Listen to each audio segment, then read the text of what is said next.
Société Générale, BNP Paribas ou encore le Crédit Agricole, les grandes banques françaises continuent de voir leur cours fortement baisser et refluer encore aujourd'hui. Bonjour Thibault. Bonjour.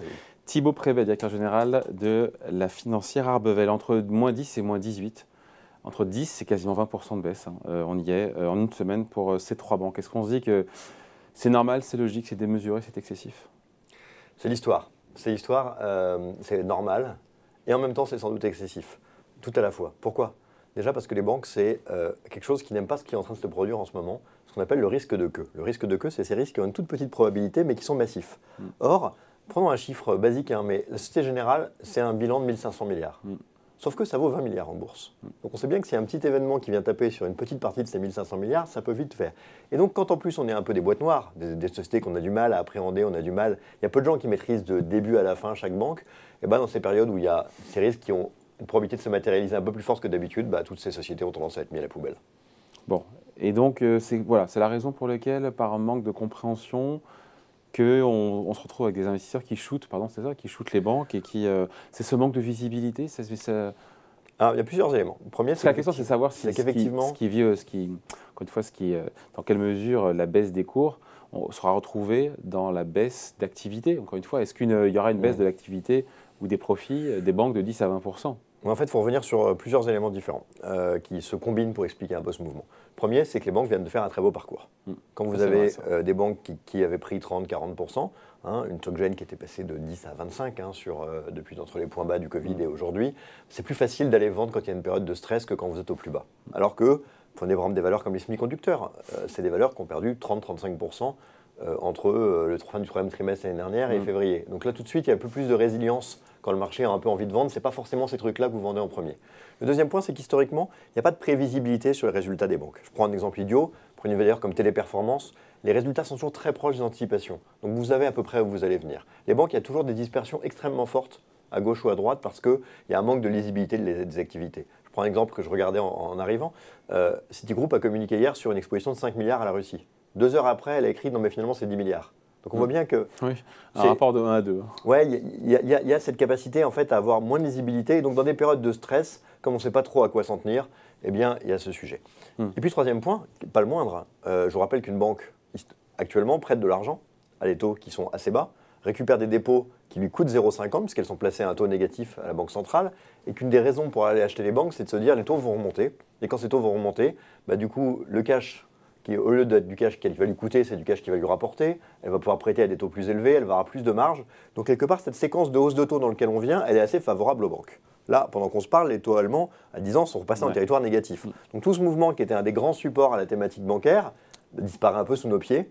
Et donc dans ce cadre-là, c'est vrai que tous les points un peu positifs qui créent l'argumentaire… Cette perspective d'un resserrement monétaire qui était favorable aux banques est en train un petit peu d'être décalé, au mieux décalé, au pire s'évanouir. Ouais, l'auditeur comprend bien que quand vous avez des taux qui sont à 4 et que vous laissez de l'argent traîner sur votre compte, cette banque, elle s'en sert gratuitement. Donc en fait, elle gagne un peu ces 4. Quand les taux sont à moins 0,50 et qu'elle ne vous fait pas payer ces moins 0,50, c'est elle qui perd de l'argent. Donc ces perspectives de hausse de taux, c'était quelque chose qui était assez favorable pour les banques, avec cette idée de sortir un peu de cette zone difficile. Et là, c'est vrai qu'on lui rajoute des risques en lui enlevant ces perspectives d'une pente qui est plus favorable au métier de prêteur. Donc ce n'est pas non plus fondamentalement une excellente nouvelle. Il faut expliquer, Thibault, que ça concerne toutes les banques européennes. Absolument. Et pas seulement les banques françaises. On voit aussi les banques italiennes, autrichiennes qui prennent entre 10 et 30%. Oui, absolument. Baisse, On a globalement des banques qui sont recrutées un peu en fonction de leurs expositions à la Russie. Tout ça est compliqué. Pourquoi? Parce que d'une part, les expositions à la Russie peuvent être directes. On a le sujet de la Société Générale. Mais on a avec Rosbank. Voilà, mais d'autres sociétés italiennes ou néerlandaises qui sont également propriétaires de banques russes.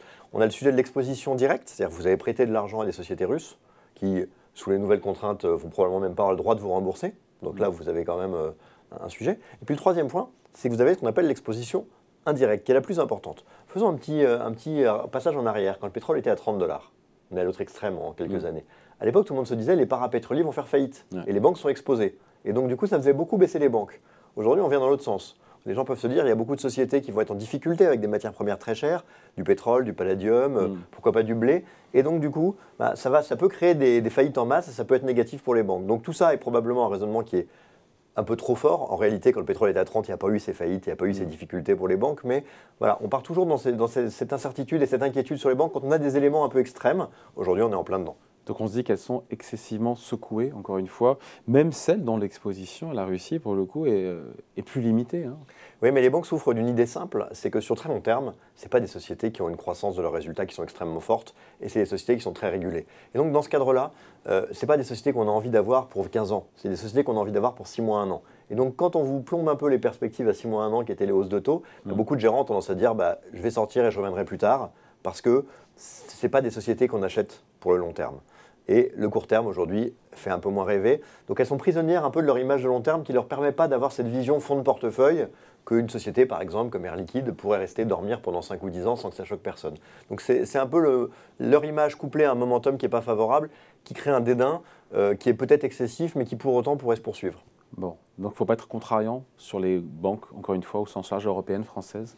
On ne se dit pas, certains pourraient se dire c'est un point d'entrée, voilà, après ça a corrigé, mais on pourrait se le dire sur beaucoup de valeurs autres d'ailleurs que les valeurs bancaires. C'est vrai qu'aujourd'hui, ce qu'on voit d'ailleurs avec ce rebond, par exemple du Nasdaq, qui était le gros sous-performant de l'année, les gens ont besoin de visibilité et de sociétés qui seront peu impactées par cette crise. Et dans ce cadre-là, le retour vers les valeurs vertes, qui est le plus évident, le retour vers les valeurs technologiques, qui sont moins touchées par les matières premières. Il y a une grosse rotation là pour le coup sectoriel. Hein. Ou même pour ceux qui le souhaitent, vers l'armement. Alors que le SG nous l'interdisait carrément il y a peu de temps, c'est tant de possibilités qu'il semble moins risqué qu'aller sur les banques.